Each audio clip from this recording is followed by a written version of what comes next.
Hey, what's up guys, I'm Praetorian and welcome back to Crusader Kings 3, Roads to Power. So the first thing we're going to do in today's episode is try and solve our provisions issue. We're running a little bit low.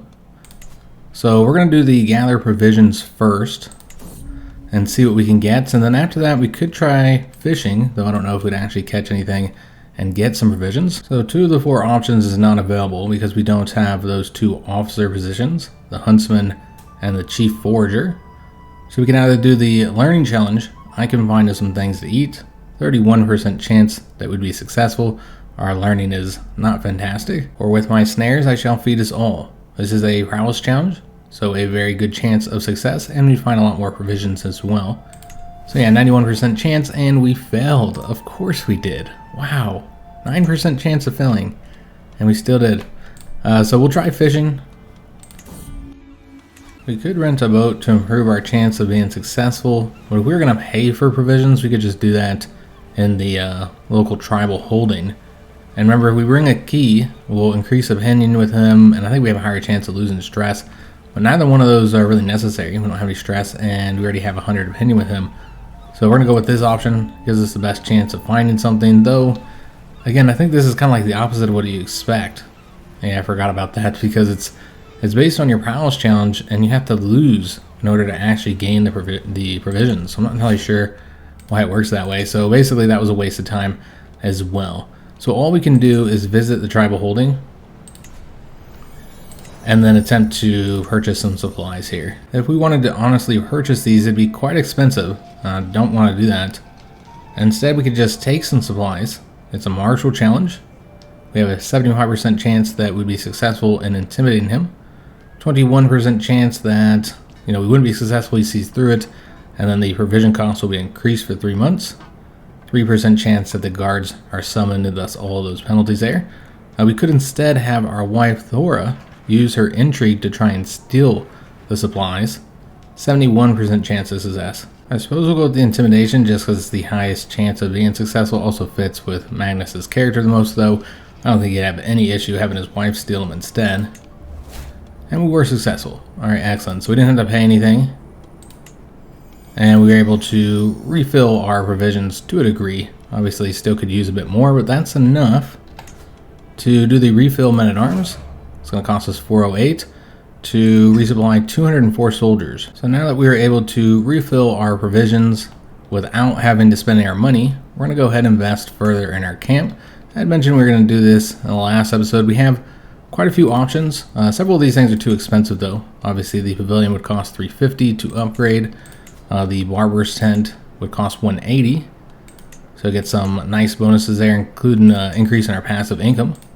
There's the proving grounds, which we've already upgraded to level 3, so the next one will be 240. We don't want to spend all our money. And then there's the roaring campfire. Not as usual to upgrade at the moment, but that is the cheapest of the upgrades available. However, there are some additional options.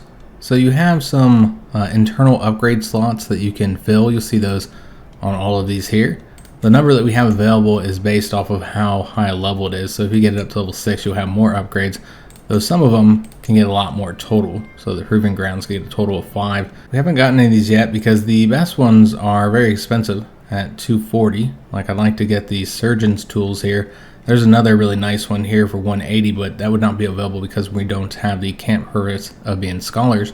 But this increases your learning lifestyle experience by 25%, as well as giving some additional bonuses. That's a nice one too. So the best ones are all more expensive than what we've been spending to upgrade these. Like 60 for the initial one and 120 for the level 2.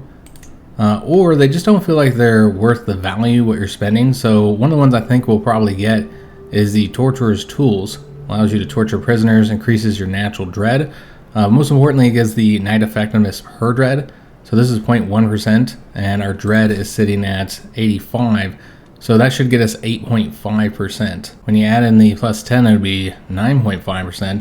So that's pretty good for the night effectiveness. You also get this bonus for the intrigue lifestyle experience game, which I believe you'd get that even if you're not going down that lifestyle, since it's just a plus 25 rather than a percentage. So I suppose this is actually pretty good here when you consider that fact. But with the night effectiveness, considering this is 120, if you look at what we were getting from our proving grounds for night effectiveness, I mean, we're already sitting at 15%. You know, we had to get, in order to get the 10%, we had to invest the 120 plus the 60, so 180.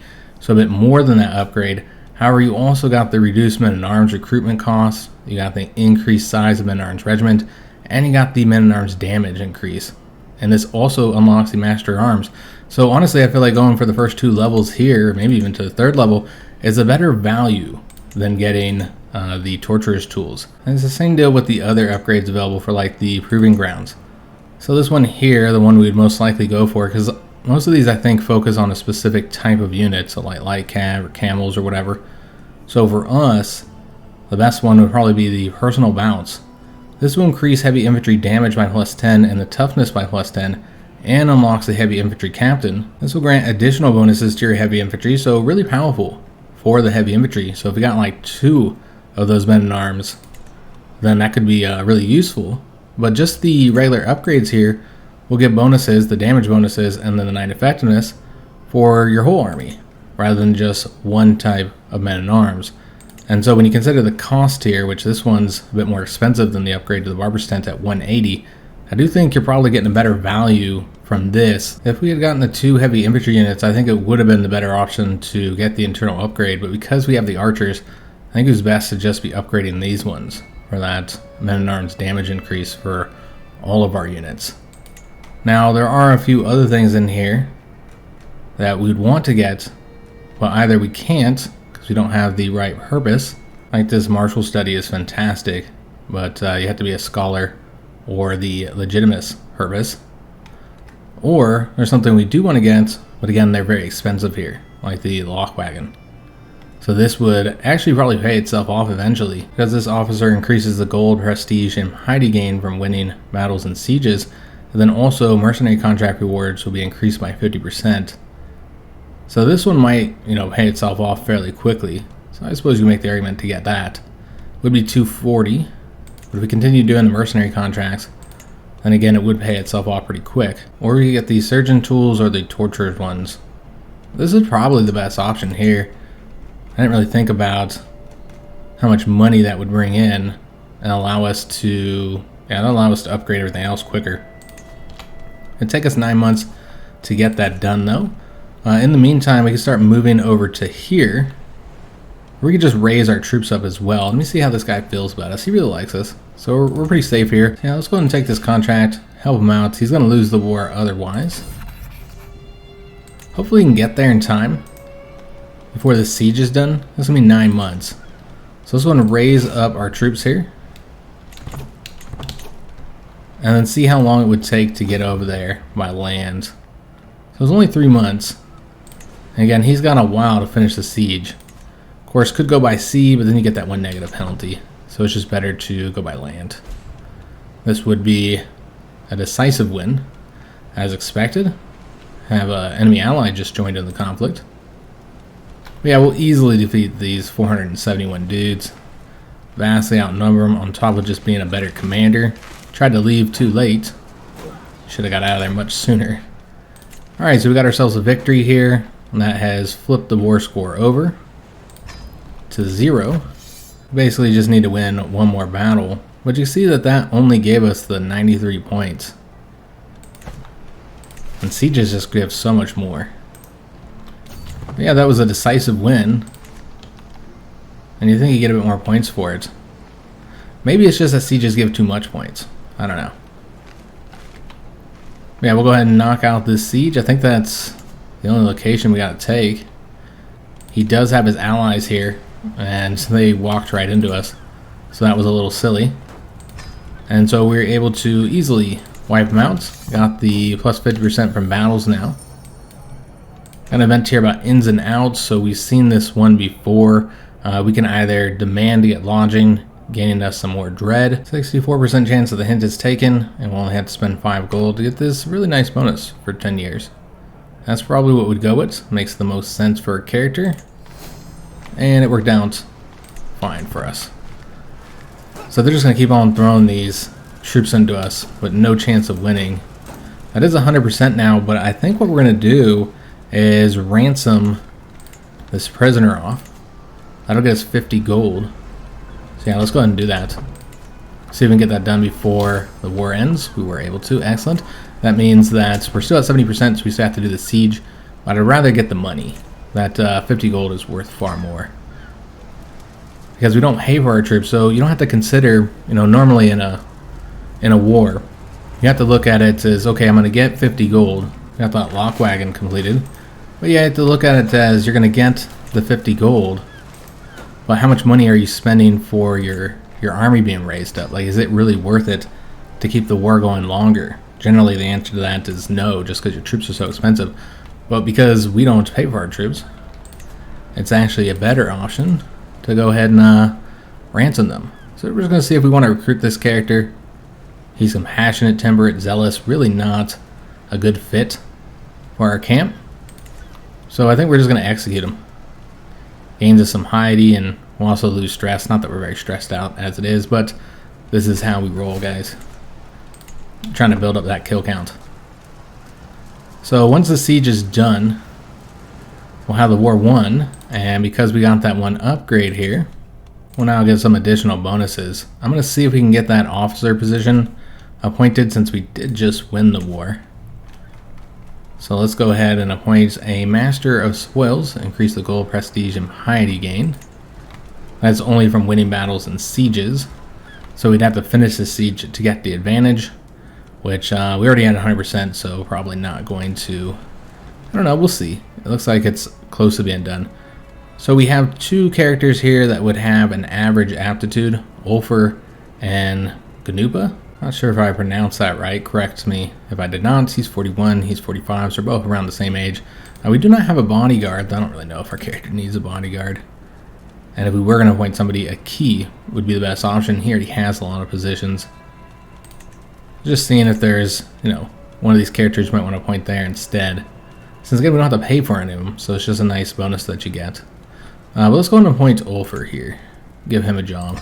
So we're not able to finish that siege. Not surprising, we had like 2 months left. And we're at 100% there. Alright, so we got paid, guys. And now we're sitting at 408. Let's go ahead and disband our troops because we didn't get any offers for a new contract. Not seeing any in the area either. This one here is the fight corruption one. Well, since we got that building done, it's going to get something else worked on. So again, the only thing I can really see doing here is the personal bouts, but it's 180 and just improves the heavy infantry. So I think what we might do instead is go with the surgeon's tools, just because we have so much money now. The best bonus here is probably the friendly fatal casualties being reduced. However, the increased aptitude for our personal position would also be quite useful. Not only because it's going to increase the bonuses we're getting here, more importantly, it's also going to increase the monthly lifestyle experience bonus, since that's based on aptitude as well. And we're only getting 60% because our aptitude is just average.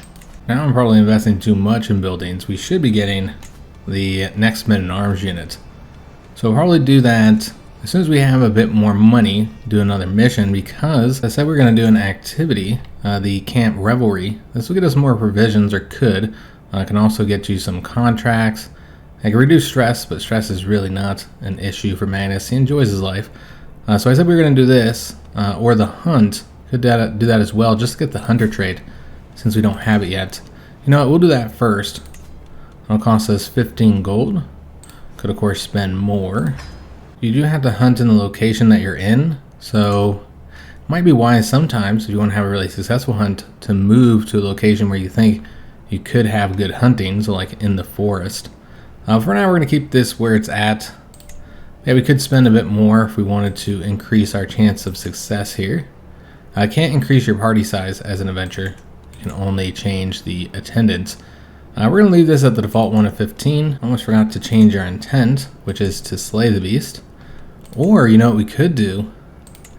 We could attempt to murder Dietrich, because he's causing problems in our camp. He is terrified of us, so he's not like a huge problem. No, that's what we're going to do. Let's try and kill him rather than slay the beast. Yeah, out of the other options to dealing with him, there's none that were really all that good.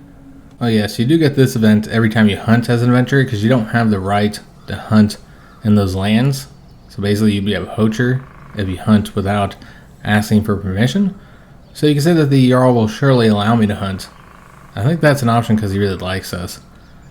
And so this increases our success chance greatly, which at the moment is really low, and we'll get 75 prestige. This option isn't always available. I don't know if it's because he likes us a lot or because he's a patron. Could say Sadi's rights, I hunt wherever I want. This increases the success chance tremendously, but we'll get trade experience, and being a poacher, we'll lose stress because we're sadistic, and we'll lose opinion with him, and he has the right to imprison us because that's against the law. We can instead purchase the rights, so we'd be paying an additional 15 gold on top of what we already paid to start the hunt, and we'd gain stress because we're sadistic, or we could just end the hunt. Obviously we're going to go with this option here, and we're already at 48.5%. But yeah, the other options for dealing with Dietrich are not great. So we could attempt to imprison him. It is actually a higher chance now than it was. When I looked at this before, it was only like 30 or 35%, so pretty low. This one's not too bad. You'll gain tyranny, so you'll lose opinion with everybody in your camp. But once he's imprisoned, we could get rid of him. We could instead just dismiss him. That still results in you losing the 5 opinion. So it doesn't really matter if it's because you kicked a follower from the camp or because you got the tyranny. Tyranny at least can sometimes be helpful if you have the right perks. Now, getting rid of this guy is obviously not the best idea for some reasons, as high prowess makes him a good knight for us, a good champion.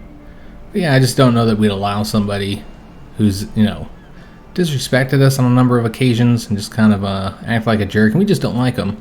So I don't think it matters that he's a good fighter. We'd probably still want to eliminate him. But the other option is to try and do a murder scheme. I don't really know if that's how our character would go about doing things. He'd probably just try and imprison him and then kill him. But yeah, we could do it this way. And that would take a while and probably some investment. And we'd have to get our other camp followers involved. So I don't think that's the best either. So honestly, this is probably the best way to try and do it is during the hunt. We'll see if we can be effective or not. So sadly, there's no sign of a buck in this area. Again, we didn't really pick the best holding to do the hunting in. We could just try and hunt a hare. I don't think that really fits our character though. Maybe something a little bit more dangerous. If we continue going after a stag, the success chance will decrease greatly. Yeah, we'll do this one. We like a little bit of peril in there. Also result in more prestige. Our prestige is doing alright. And moving through the levels of fame. Going to be getting to the illustrious next. You can see the differences there on what you're going to be unlocking once you get that. Our attendants were able to flush a prey, increasing the success chance, though it already dropped because we weren't able to find that buck. But galloping through the leafy bushes, following the calls of the horns and baying of the dogs, Dietrich at last separates himself from the rest of the party. He halts a moment, pondering which course to take. I glance around. This might be the best opportunity I get. So we can say today is the day. This is an intrigue prowess challenge with a very good chance of success, 90%. Or we could go with this one, which we wouldn't want to. We're going to take him out, guys. And our intent was achieved. We were able to kill Dietrich. So we are short one of our champions, but I think Magnus enjoyed this. I'm going to go and read it. I make my move as quickly as I can, dashing upon Dietrich from the side in an attempt to unhorse him. Captain Magnus? What are you? Dietrich tumbles from his horse down in the mud as I quickly dismount. The deed is done before he can collect himself, and any onlooker would find it hard to determine the cause of this mess. Though he's died and nobody knows that it wasn't an accident or something, or a wild animal that got him. I'm sure we mauled him. We got a martial perk. So this is a common event where you can get the hunting raptor, or you can give it to somebody else. We give it to our wife. I think we'd keep it for ourselves. This is nice to have. Especially if you do the other hunting, the falconry hunting. So it looks like we cornered it. Now begins the real chase. Obviously only one option for us to do here. We're going to attempt to corner it with the spear. An accident's more likely to occur though. But of course that's how Magnus does things. Alright, so we've been separated for just a moment, but that's all it takes for the stray wolf to appear atop a large rock and stop in his tracks to stare me down like its next meal. I feel my throat grow dry and my hand tighten around my bow that we're using our spear. All my experience hunting tells me that one must remain still around a wolf if one wishes to survive, But in the moment, I am but a slave to my own instincts. So this is a prowess challenge, 100% chance of success. Could say I can shoot it, or run and call for help. With this option, we gain a lot of stress because we're brave. I think we go with this option, I can shoot it. Obviously would not do that one. And there's a 99% chance of success. And the success chance would increase greatly. And we'll also get some prestige for it. And we hit it, as expected. If we would lose there when it said it had a 0% chance, then you know the game's set up against us. So we can go with the safe option of shooting it with our bow. We'll gain 1 trait experience in the bow skill for the Hast the Looter trait. Only get 50 prestige and also increase the Hunter trait experience, but only slightly. We go with the very risky option to bring it down myself. It's a prowess challenge, greatly increases that Hunter trait experience, but only a 50% chance that we slay the beast without getting injured. 15% chance that we die. Could instead take it down together, or we can unleash the hounds. I feel like this is the option that Magnus would go with. I do not like these 50-50 odds though, but we're going with it, guys. And we're now one-legged. So unfortunately that does decrease our prowess. We get some learning from it, but just overall penalties. Reduces natural dread, the attraction opinion. We still have a very high prowess. But yeah, that's unfortunate. We lost our leg. Damn creature. We did get some prestige from that. I have not gotten the perk yet. Let's go ahead and invest in that, because we're getting these Soldiers of Fortune. That will reduce the recruitment cost for the men-at-arms, and also the reinforcements from Scrape the Barrel will increase by 400%. Now, we did get that Hunter trait, and so that gives us some nice bonuses, and also makes up for some of our prowess loss. We get a +1 there. Increase the opinion of any Hunter characters as well. I did forget about our children here, so we're actually going to rename our eldest son based on one of the suggestions in the comments, and that was to name him Magni, after the son of Thor, which is quite fitting because it's very similar to our name Magnus, and also our wife is named Thora. So yeah, it's a tribute to both of us.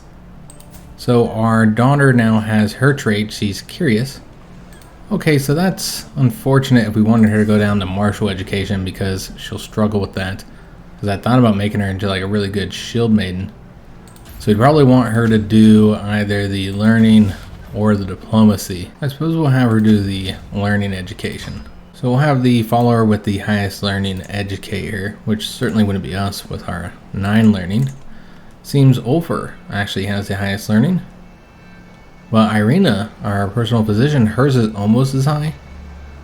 And also they're both females and she doesn't like us. So this would boost her opinion by 15. Don't want her converting to culture or faith. Let's go and send that proposal off. And then with our youngest son here, he does not have his trait yet.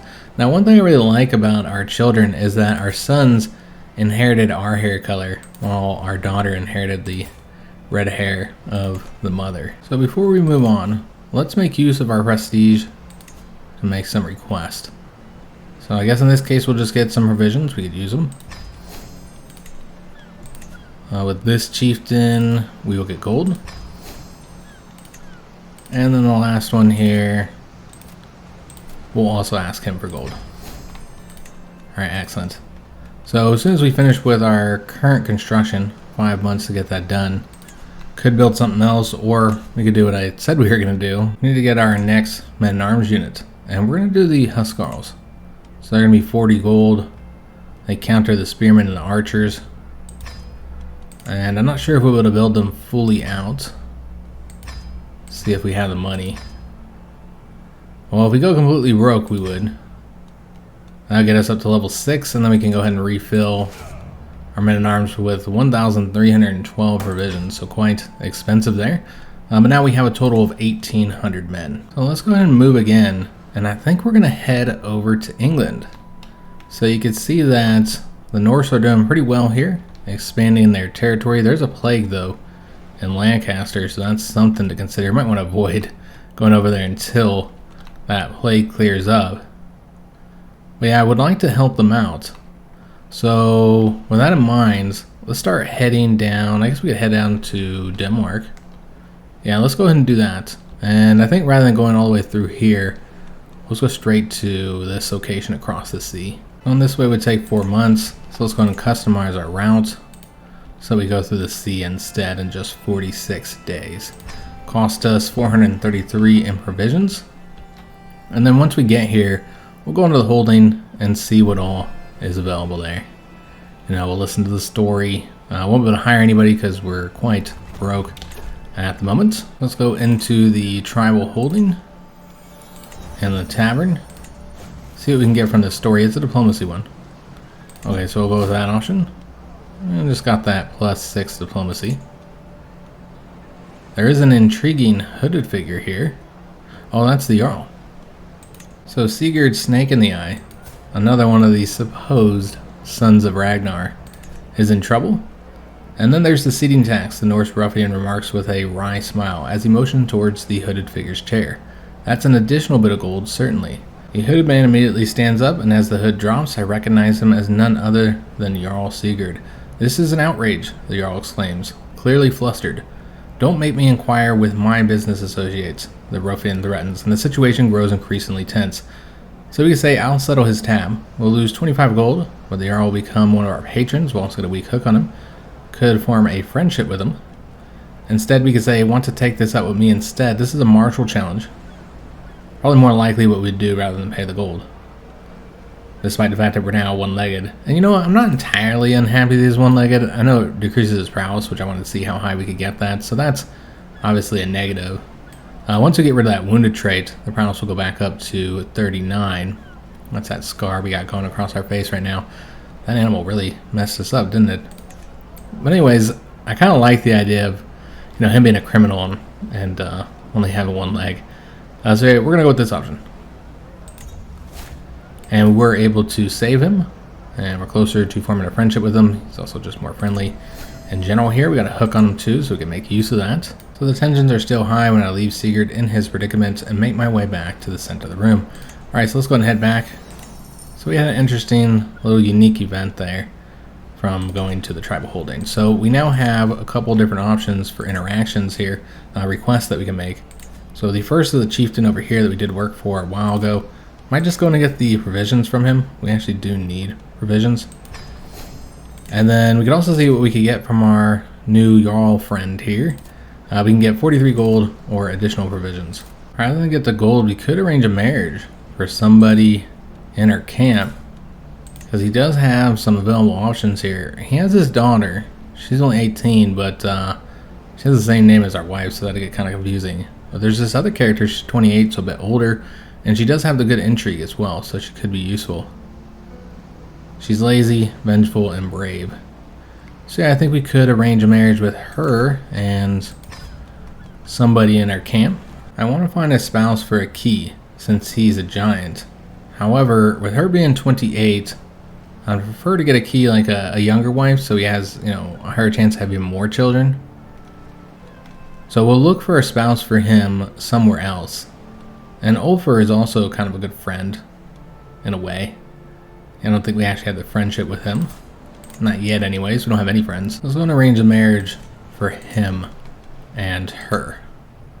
And they will accept that. So let's go and send that proposal off. And thus we're now getting a spouse for one of our followers. So just waiting for that to be accepted. Alright, excellent. And then we'll see if there's any missions nearby. There is one to murder a foe. This one is abduct a foe. I feel like we haven't been doing enough criminal missions.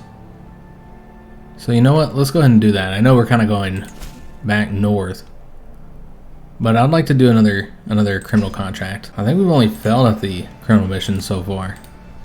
So I'm gonna go ahead and travel through the sea, speed this up, and be like half of the time. There are new travel options. I don't think I've taken a look at this. So you do have some new travel options that weren't available before. Just wanted to show that. I don't know when they added those in. I don't recall them being there when they first added the travel system. So yeah, we'll head over here and do the murder foe contract. Again, we'll go with the balanced approach, even if that does result in us not having much secrecy. So Aki and Geralda are going to be our assassins. They're pretty good, particularly Aki. He's always our house focused character.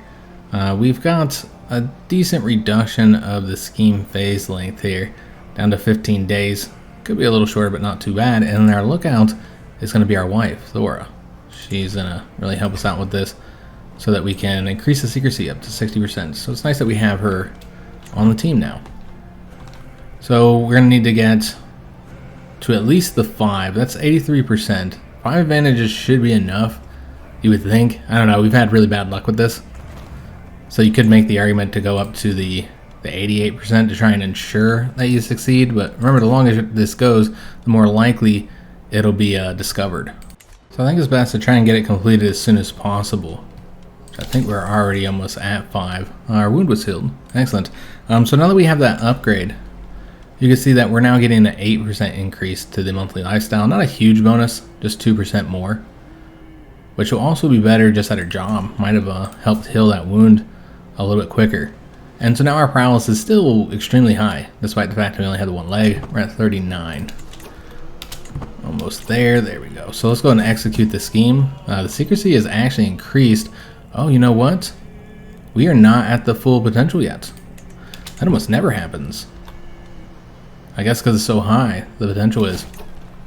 So in this case, we're probably going to want to let it go all the way to get the 10 then. I wasn't going to. But you know what? We also haven't had any of the breaches yet. We are at the 83% now, so don't really have to wait any longer.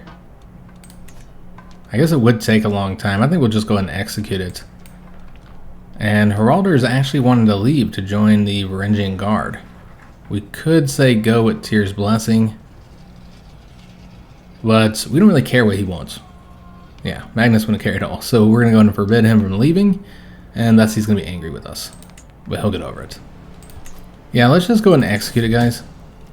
I'll regret this if we fail. But it looks like we succeeded. So we got 120 gold.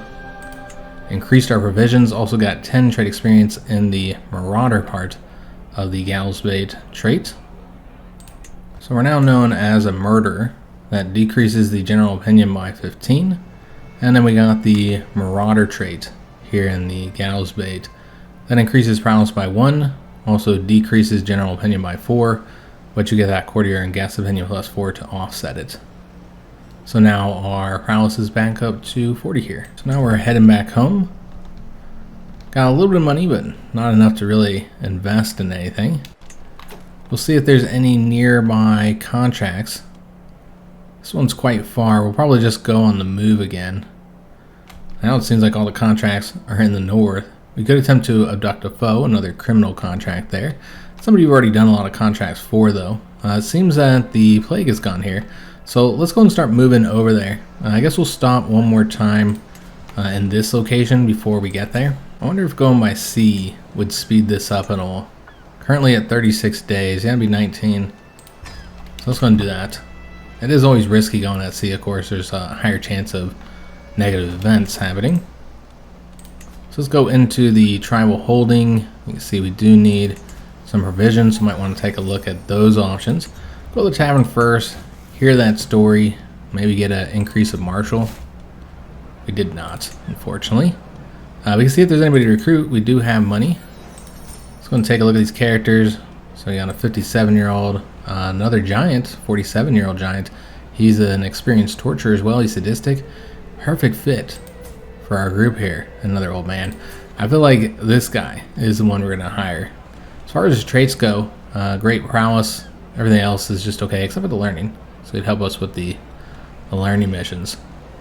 Yeah, we'll go with that. Go ahead and hire him, bring him into the camp. And then we're also going to want to see if we can't get some supplies. Of course, we don't want to pay for those supplies. 77% chance that will be successful.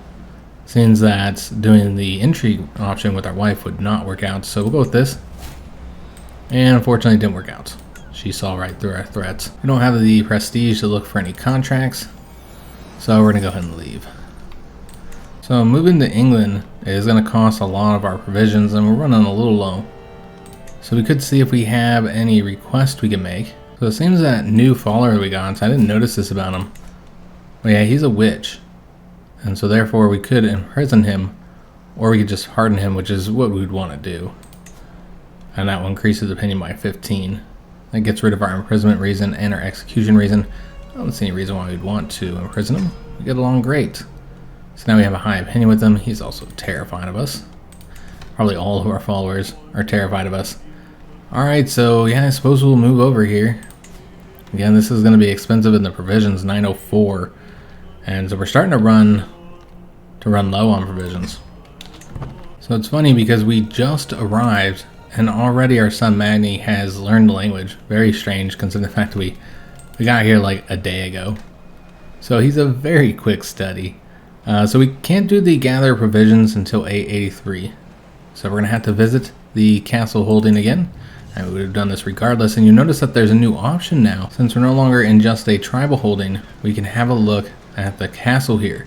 And there's a few different things you can do there. Let's first go ahead and mingle at the tavern. Hear the story. This is an intrigue one. Okay, so yeah, we'll go with that. Could also reduce our stress. We got a little bit of stress here. Alright, so that's going to increase our intrigue for 3 months. We could take a look if there's anybody to recruit here. However, you can sometimes recruit through here as well. So first let us visit the local training grounds. We can spend 90 gold to increase our prowess by 1. That would be all of our money. Could instead try and recruit this character as well. He's an Anglo-Saxon. He's Hell. His prowess is pretty good at 19. Not sure exactly how he's going to train us since we have a higher prowess than he does. However, doing this would make him our master at arms. He's not as good as a key.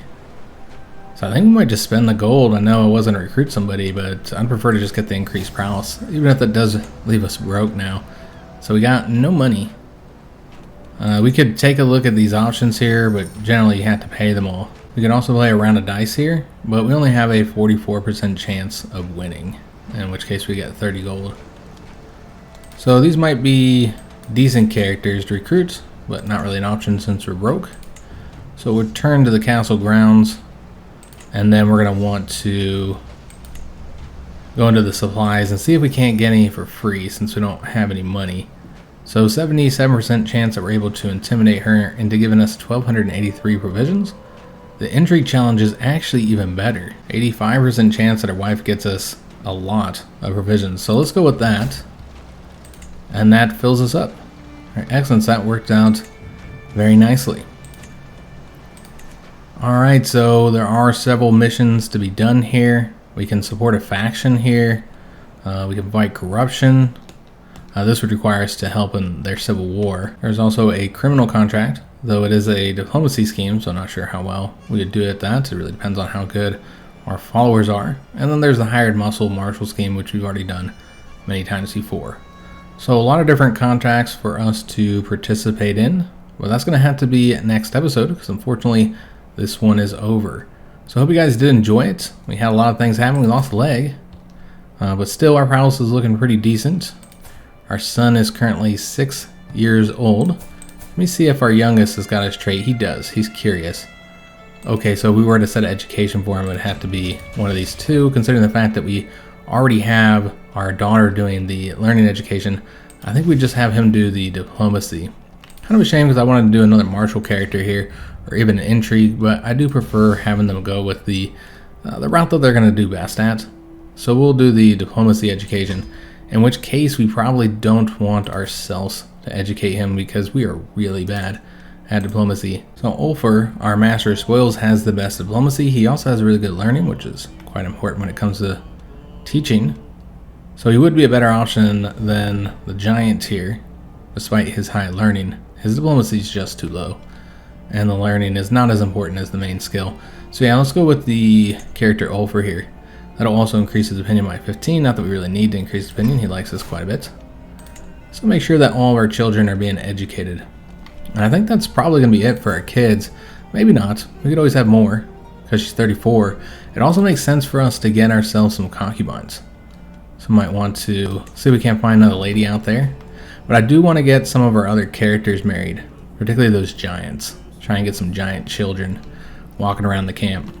So I hope you guys did enjoy today's episode. If you did, make sure you leave a like on the video, subscribe to our channel, hit that notification bell, and leave a comment. We hope to see you on the next one. and thanks for watching.